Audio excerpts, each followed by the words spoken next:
ইতিমধ্যে আজ সকালের বাছাই করা কয়েকটি গুরুত্বপূর্ণ খবর বেরিয়ে আসলো, তো প্রতিটি খবর অত্যন্ত প্রয়োজনীয়। তো খবরগুলি বিস্তারিত জানতে ভিডিওটি অবশ্যই শেষ পর্যন্ত দেখবেন। তো চলুন এক নজরে দেখে নেওয়া যাক। বাড়ছে ডেঙ্গির প্রকোপ, এক মাসে রাজ্যে আক্রান্ত প্রায় 833 জন। অপরদিকে রাজস্থানে এসইউভি উল্টে 4 জনের মৃত্যু। অন্যদিকে দিনভর বিক্ষোভ, মধ্যরাতে ঘেরাও মুক্ত কলকাতা বিশ্ববিদ্যালয়ের উপাচার্য। অপরদিকে চিড়িয়ামোড়ে বিজেপি নেতা কৌস্তব বাগচির নেতৃত্বে বিক্ষোভ। অপরদিকে ফের রক্তাক্ত বাংলাদেশ, জখম 5 জন। কোটা সংস্কার আন্দোলন চলাকালীন ফের রক্তাক্ত বাংলাদেশ। এবার আন্দোলনকারী যৌথ মঞ্চের বৈষম্য বিরোধী ছাত্র আন্দোলনের পূর্ব ঘোষিত একটি কর্মসূচি ঘিরে রক্তাক্ত হলো কুমিল্লা শহর। পড়ুয়াদের মিছিলে গুলি চালায় সশস্ত্র দুষ্কৃতীরা। অন্তত 5 জন আহত হয়েছেন বলে জানা গিয়েছে। অভিযোগ, এর নেপথ্যে রয়েছে শাসক দল আওয়ামী লীগের যুব সংগঠন ও যুবলীগ। এরপর আন্দোলনকারীরা কুমিল্লার উপজেলা সহকারী কমিশনারের গাড়িতে আগুন ধরিয়ে দেয়। একই সঙ্গে আজ রবিবার থেকে সর্বাত্মক অসহযোগ কর্মসূচি শুরু করার ঘোষণা দিয়েছে বিক্ষুব্ধ পড়ুয়ারা। পরিস্থিতি নিয়ে উদ্বিগ্ন বাংলাদেশ সরকার।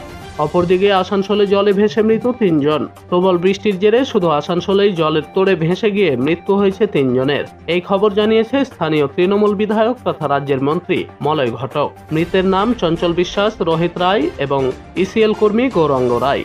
টানা 2 দিন ধরে চলা প্রবল বৃষ্টির জেরে জলমগ্ন হয়েছে রাজ্যের অন্যান্য জেলাও। বিপর্যস্ত হয়েছে সাধারণ জনজীবন। পরিস্থিতির উপর নজর রাখছেন মুখ্যমন্ত্রী মমতা বন্দ্যোপাধ্যায়। অপরদিকে দীঘার সমুদ্র উত্তাল, তাও কমছে না পর্যটকদের ভিড়। দিন কয়েক ধরেই দীঘা উত্তাল হয়ে রয়েছে। আশঙ্কার কারণ হয়ে উঠছে উত্তাল ঢেউ। দফায় দফায় সতর্কতা জারি করছে জেলা প্রশাসন, কিন্তু তাও পর্যটকদের ভিড় বেড়েই চলেছে দীঘায়। ভরা জোয়ারের সময়টুকু কোনোভাবে কাটলেই পুরোদমে চলছে সমুদ্র স্নান। এই পরিস্থিতিতে পর্যটকদের উপর কড়া নজর রাখছে প্রশাসন। মাইকে ঘোষণা করা হচ্ছে সতর্কতা। অপরদিকে কৃষ্ণনগরে গ্রেপ্তার সিভিক ভলেন্টিয়ার। কৃষ্ণনগরের চাকরি দেওয়ার নাম করে প্রতারণার অভিযোগ উঠল এক সিভিক ভলেন্টিয়ারের বিরুদ্ধে। গ্রেপ্তার করা হয়েছে ওই অভিযুক্তকে। ধৃতের নাম তারক দে। সে সিভিক ভলেন্টিয়ারের চাকরি দেওয়ার নাম করে 11,370 টাকা নেয় বলে অভিযোগ। দীর্ঘদিন হয়ে গেলেও চাকরি না পাওয়ায় টাকা ফেরত চাইতে গেলে টাকা না দেওয়ার কথা জানায় অভিযুক্ত। দীর্ঘ টালবাহানার পর অবশেষে থানার দ্বারস্থ হয় প্রতারিত টোটো চালক দীপঙ্কর হালদার। অপরদিকে কেরলের পাশে কর্ণাটক। ভূমিধসে বিপর্যস্ত কেরলের ওয়েনাডের পাশে দাঁড়ালো কর্ণাটক সরকার। কেরলের মুখ্যমন্ত্রী পিনারয় বিজয়নকে আশ্বস্ত করেছেন কর্ণাটকের মুখ্যমন্ত্রী সিদ্দারামাইয়া। ওয়েনাডের দুর্গতদের জন্য 100টি বাড়ি তৈরি করে দেওয়ার প্রতিশ্রুতি দিয়েছেন কর্ণাটকের মুখ্যমন্ত্রী। নিজের এক্স হ্যান্ডেলে এই মানবিক সিদ্ধান্তের কথা জানিয়েছেন সিদ্দারামাইয়া। ভূমিধসে বিপর্যস্ত ওয়েনাডে এখনো পর্যন্ত 360 জনের মৃত্যুর খবর পাওয়া গিয়েছে। অপরদিকে বন্যা সতর্কতা 4 জেলায়। ডিবিসি না বলেই জল ছাড়লো কেন? কড়া বার্তা নবান্নের। টানা বৃষ্টিতে বন্যা পরিস্থিতি রাজ্যের একাধিক জেলায়। আলিপুরদুয়ারে জারি লাল সতর্কতা। বাঁকুড়া, পুরুলিয়া, আসানসোল, বর্ধমান এই 4 জেলায় অতি ভারী বৃষ্টির পূর্বাভাস রয়েছে।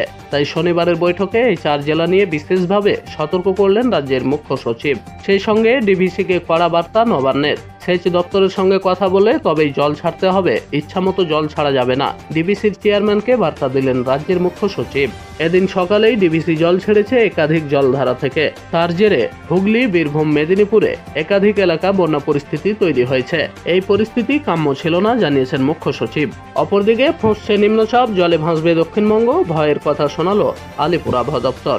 জুলাই মাস পর্যন্ত দক্ষিণবঙ্গে বৃষ্টির ঘাটতি থাকলেও আগস্টের শুরুতে সে ঘাটতি যেন ধীরে ধীরে মিটে যাচ্ছে। অন্ততপক্ষে আগস্টের শুরুতেই যেভাবে বৃষ্টি শুরু হয়েছে তাতে এমন পরিস্থিতি চললে বৃষ্টির ঘাটতি থাকবে না বলেই আশা করা হচ্ছে।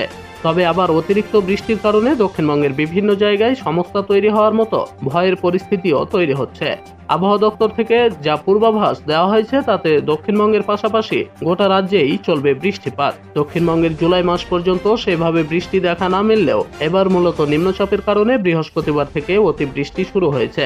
জানা যাচ্ছে ঘূর্ণাবর্ত থেকে তৈরি হওয়া নিম্নচাপ গভীর নিম্নচাপে পরিণত হয়েছে। যদিও শনিবারের মতো বৃষ্টি হয়তো দেখা যাবে না।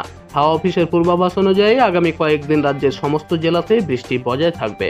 পাশাপাশি দক্ষিণবঙ্গের ফের 8ই আগস্ট থেকে বৃষ্টির পরিমাণ বৃদ্ধি পাবে বলে জানিয়েছে আলিপুর আবহাওয়া দপ্তর। তো আজকের ভিডিওটি ভালো লাগলে অবশ্যই একটি লাইক করবেন এবং পরবর্তী গুরুত্বপূর্ণ আপডেট পেতে আমাদের চ্যানেলটি অবশ্যই সাবস্ক্রাইব করে রাখবেন এবং ফেসবুক থেকে দেখলে প্রোফাইলটিতে অবশ্যই ফলো দিয়ে রাখবেন। ভিডিওগুলি শেয়ার করবেন। ধন্যবাদ।